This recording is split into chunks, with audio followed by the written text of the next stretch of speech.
Oi, pessoal, boa noite, tudo bem? Vamos continuar então, aula 2, bloco 1, tá? A gente finalizou aquele bloco da aula 1 anterior por conta do tempo mesmo de gravação de vídeo. Continuando então na calúnia, o artigo 138, imputar falsamente um crime a alguém, tá? Então a gente já viu o tipo penal. E agora a gente vai começar a ver os meios de execução da calúnia, tá? Então, ele pode ser cometido de forma verbal, escrita, por gestos ou qualquer outro meio simbólico, tá?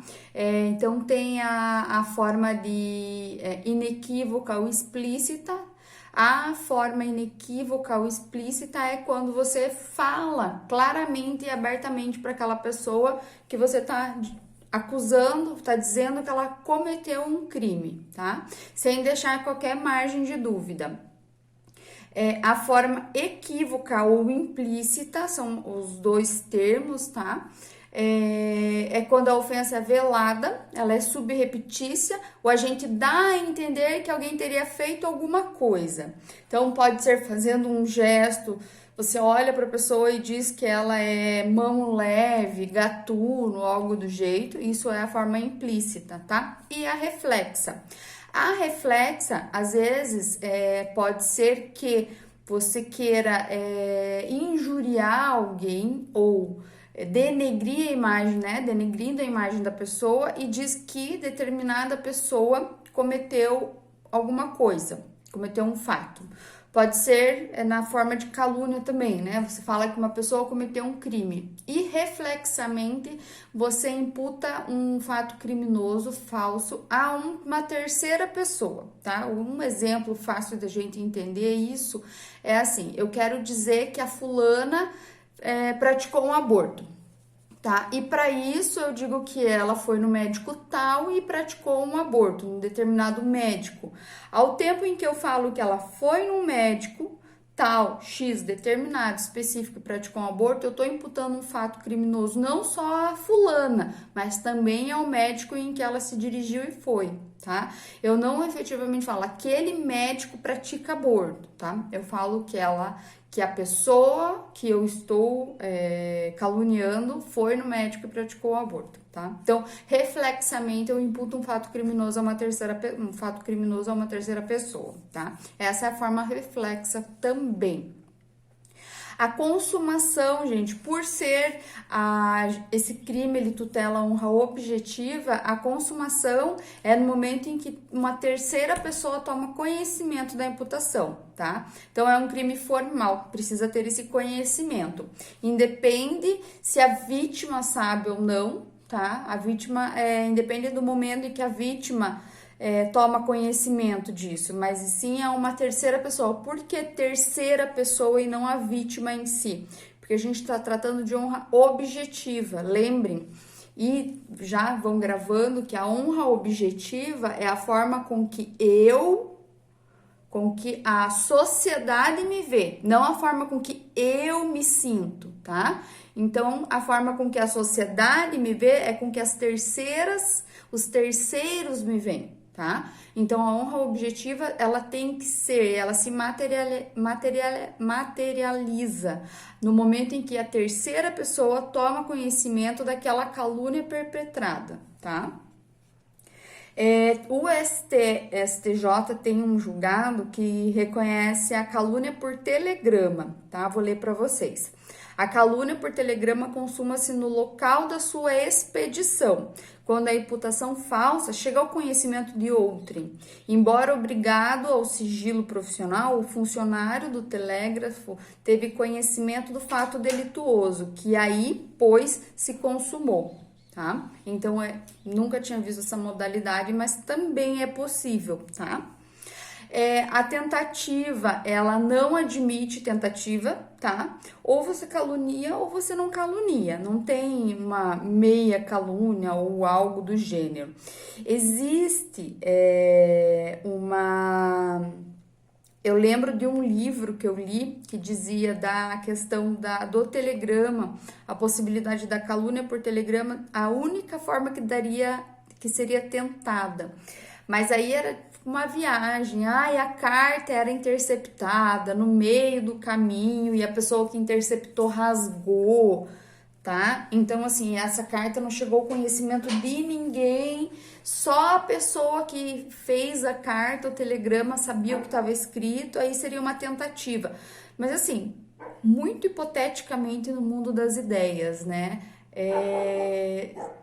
Não teria nem como, alguém que, eu vou me entregar, então que eu tentei caluniar alguém, muito difícil, né? Então, assim, eu não lembro de que livro que era, mas existia eu acho que é do Sanches que eu uso mesmo, tá? É do Rogério Sanches, eu acho que era dele. Então, essa era a única possibilidade de tentativa por meio daí do telegrama, tá? O sujeito ativo pode ser qualquer pessoa, exceto as que gozam de imunidade, tá? Aí, o artigo 53 da Constituição traz pra gente quem goza de imunidade, né, perante a Constituição Federal. O deputado, senadores, tem inviolabilidade por suas palavras, votos e opiniões, de modo que, quando no exercício de suas atividades, a Casa Legislativa, em palestras ou em entrevistas, não podem ser acusados de calúnia, tá? Então, assim, sempre eles têm que estar em atividade legislativa ou em diligência para a atividade deles, tá? Tem casos em que eles não estão e eles se beneficiam dessa imunidade. Lembrem sempre o caso quando o Bolsonaro ainda era deputado, né? Ele não era presidente, dele, daquela mulher, daquela deputada também bem... É um barraco que teve lá. Eu não vou lembrar o nome dela. Enfim, aquele caso foi um caso em que a imunidade dele de parlamentar não salvou ele, porque ele não estava no exercício da função ali, tá? Aí ele foi condenado. E ela também, acho, não lembro. Bem, mas eu sei que teve condenação porque naquele caso não tinha imunidade ali naquele caso, tá? Os vereadores também têm imunidade dentro do limite dos municípios, sempre, isso é uma coisa que vocês têm que lembrar. Vereador também tem imunidade parlamentar, porém só dentro do município de exercício, tá? Sujeito passivo, gente. Sujeito passivo pode ser qualquer pessoa também. E o qualquer pessoa, a gente fala até de pessoa jurídica. Porém, pessoa jurídica é muito específico, tá? Pessoa jurídica vai ter imunidade, vai sofrer calúnia só quando for crime ambiental, porque tecnicamente pessoa jurídica não é passível de tipificação penal, tá? Não comete crime. Pessoa jurídica só comete crime ambiental, tá? Então, vai poder sofrer calúnia, vai ser passível de calúnia, pessoa jurídica só quando for crime ambiental. Eu falo que uma empresa está despejando dejetos, resíduos num rio, tá? Isso é crime ambiental e daí é a única hipótese. Fora isso, crimes comuns, pessoa jurídica não comete crime, tá? Os desonrados também pode ser sujeito passivo de crime de calúnia. Os desonrados que a gente fala são pessoas que culturalmente a gente tem uma fama, né? Prostituta, o exemplo de prostituta é o padrão, assim, prostituta, bicheiro, tá? Então, culturalmente essas pessoas têm uma má fama. Por elas terem uma má fama, não quer dizer que elas não possam ser vítimas do crime de calúnia. Podem sim, tá? Outras pessoas que podem ser vítimas, os mortos, pessoas daí já não, né? Mas a honra objetiva dos mortos pode ser objeto do crime de calúnia, tá? Porque morto tem honra objetiva. Lembram que a honra objetiva é como a sociedade enxerga aquela pessoa ou aquela sociedade enxerga aquele determinada pessoa que não mais integra ela, mas ainda assim ela tem uma honra, né? Ela tem um nome a zelar, um nome a preservar, tá? Então os mortos também podem ser vítimas de calúnia, tá? Diferentemente, não vai ser vítima de injúria, tá? Injúria é a forma com que eu me sinto, né? Então, não vai ser vítima de injúria. Menores de idade e doentes mentais também. Ainda que a capacidade dos menores de idade e dos doentes mentais seja mitigada, seja reduzida, tá? A gente sempre parte do ponto de que é como as outras pessoas veem eles, tá bom? Até mesmo porque menores de idade e doentes mentais podem sofrer implicação penal, né? Menores de idade pelo ECA lá, Lei do SINASE, né? As medidas administrativas, e os doentes mentais uma medida de segurança, né? Então, assim, tem essa possibilidade. Então, eles também têm honra objetiva e podem ser vítimas de calúnia, tá bom? Fora daí as pessoas normais, né? Eu, você que tá assistindo o vídeo, tá? Os alunos, todo mundo, tá bom? E daí pessoa jurídica, daí na hipótese que eu comentei com vocês, né? Só na hipótese de crime ambiental, tá? O subtipo da calúnia está previsto no artigo 138, parágrafo 1º, e reserva as mesmas penas a quem toma conhecimento da imputação e, tendo pleno conhecimento de que é falsa, divulga, propala, tá? Então, vai responder pela mesma pena quem divulgar, quem mandar para frente, tá? Quem recebe a informação no Facebook, no WhatsApp, nos grupos e manda essa informação para frente, se conseguir constatar, também responde por isso, tá, gente? Então, assim, cuidado, tá? Nunca é demais lembrar. É um crime de menor potencial ofensivo? Tá? Vai para o juizado especial? Vai, tá? O problema é que muitas pessoas não se importam e não tomam atitudes legais frente a esse tipo de crime, tá? Porém, algumas pessoas tomam, algumas inclusive não se importam na parte criminal, mas civilmente tem a ação civil ex delito, né? Então pode pleitear no juízo civil uma reparação, tá? E essas coisas geralmente dão umas indenizações até que altas, né? Então sempre tem que tomar cuidado, tá bom? A calúnia, gente, admite a exceção da verdade, tá? O que é a exceção da verdade? O artigo 138, parágrafo 3º, diz assim, que admite-se a prova da verdade. Então, trata-se da oportunidade que a lei permite que o acusado, que é o ofensor, tá? Que é aquele que está dizendo que determinada pessoa cometeu aquele crime, se propõe a provar no mesmo processo ali que ele está sendo responsabilizado por ter cometido a calúnia, por meios de exceção de verdade, que sua imputação é verdadeira, tá? A exceção da verdade é um verdadeiro procedimento incidental usado como meio de defesa, tá? Que deve ser apresentado no prazo da defesa prévia. O que é isso, gente? Dentro do próprio procedimento do juizado especial, que vou ser o requerido, né, ou o réu, que está sendo acusado de ter cometido calúnia, ele vai dizer assim, olha, eu não cometi calúnia, o que eu falei era verdade e eu vou provar, tá?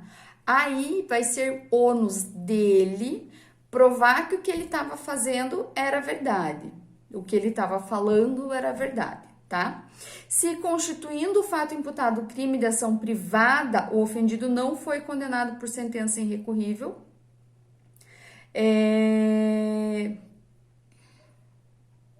Isso. O parágrafo 3º ainda reconhece que se você, após reconhecido incidentalmente a exceção da verdade, há 3 hipóteses em que a utilização desse meio ela vai ser vedada. É a letra da lei do 138, parágrafo 3º ainda, tá?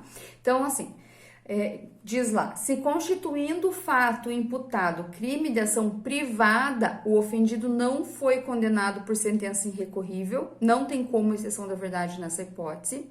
Se o fato é imputado a qualquer das pessoas indicadas no número 1 do artigo 141, e se do crime imputado, embora a adesão pública, o ofendido foi absolvido por sentença irrecorrível. Então, o que que acontece? As 3 hipóteses basicamente falam da mesma coisa. Não vai caber exceção da verdade quando a pessoa que foi ofendida, tá? A vítima nesse caso, ela já foi condenada. Aí não cabe exceção da verdade para quem está acusando, para quem é o réu nesse caso, para quem acusou, provar que efetivamente ocorreu aquele fato, porque a pessoa já teve, inclusive, sentença condenatória transitada em julgado, tá? Que é a hipótese do inciso 1. E a hipótese do inciso 2 é o caso de quando houve sentença absolutória, tá? E daí não cabe mais recurso, também não vai caber exceção da verdade. Por quê? Tanto em uma hipótese quanto em outra já foi provado que o fato realmente existiu, tá?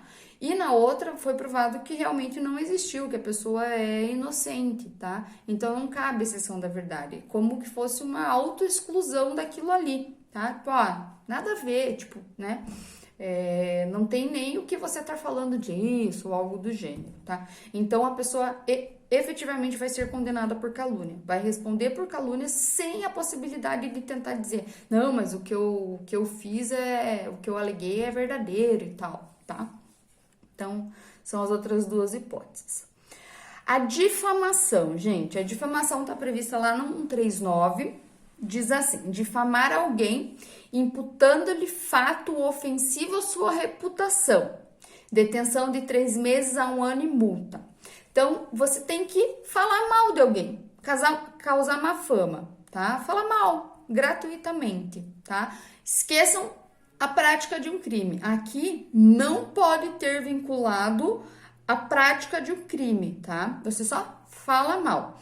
Lembrando que bigamia não é mais crime. Então, você falar para alguém ou falar para alguém não, falar para terceira pessoa que fulano é traidor, é bígamo, não é mais calúnia, tá? Antigamente era calúnia, hoje em dia não é mais.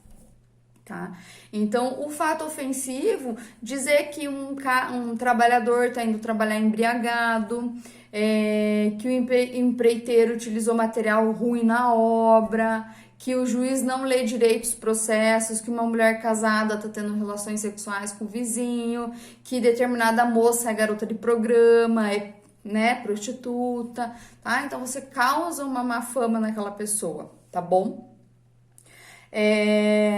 Você não tem, não precisa ser crime, que eu falei, tá? E o bem jurídico protegido é a honra objetiva também, então não precisa que a pessoa a quem você se referiu saiba, basta que terceira pessoa você fale de B para C, tá? Assim que você falar para o C do B, já está caracterizado o crime, ali consumou, tá bom? Porque a honra também é objetiva, é a forma com que a sociedade enxerga aquela pessoa, tá? Como as outras pessoas pensam, né, daquela pessoa. O dolo é de denegrir a pessoa, o ânimos é ânimos difamandi, que a gente fala, tá? Na calúnia, o ânimos é o ânimos caluniandi, tá? Uma coisa que vocês têm que ter em mente é que tem quando você tá brincando com alguém, tá? Não caracteriza o crime, tá? Ânimos jocandi, que a gente fala. Tô brincando, fiz uma brincadeira com uma pessoa, tá? Mas assim, as pessoas que estão inseridas naquela conversa têm que saber que era uma brincadeira. Porque se elas não souberem ou não entenderem a tua piada, não caracteriza o crime. Ou, a tua piada não teve graça, ninguém riu, tá? Então, não caracterizaria o crime. O ânimos jocandi, ele encaixa nas 3 hipóteses, tá? Os meios de execução da difamação, então, pode ser cometido de qualquer forma, verbal, escrito, gestos ou símbolos, tá? Desenhar alguém, colocar o nome de alguém embaixo, ou pegar uma foto de alguém e colocar chifre de boi, algo do gênero, tá? O sujeito ativo, qualquer pessoa, exceto aquelas que gozam de imunidade também. Não esqueçam das imunidades do artigo 52 da Constituição Federal, que isso vai seguir vocês por um bom tempo, tá? E o sujeito passivo também pode ser qualquer pessoa, lembrando também de menores de idade, mortos e desonrados. Pessoa jurídica também, tá? Falar que determinada empresa vende alimento podre. Uma vez eu peguei um caso assim, numa panificadora de um amigo nosso aqui em Colombo. Um rapaz postou no Facebook que ele vendia bolo podre, bolo azedo. Ele processou o rapaz por difamação, tá? Também cabe contra a pessoa jurídica, é uma das hipóteses. Tá bom, gente? Já voltamos para injúria, tá?